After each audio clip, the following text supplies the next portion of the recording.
তুমি আমার বিছানা কেন ভেঙে দিচ্ছ? এই বিছানা, আরে বাবা তুমি বিছানা কেন ভাঙছো?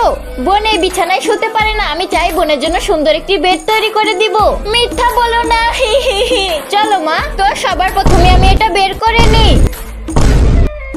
আর এখন এগুলো জোড়া দিয়ে দিই। এখন এটাতে প্লাস্টিকের পাইপ লাগিয়ে দিই আর ফোম লাগিয়ে দিই আর কভার লাগিয়ে দিই। তো বন্ধুরা, যতক্ষণে আমি বানাচ্ছি ততক্ষণে তোমরা লাইক সাবস্ক্রাইব করে দিও। বোন জলদি আসো। মাম্মি দেখো, আমি বোনের জন্য মনস্টার বেড বানিয়েছি।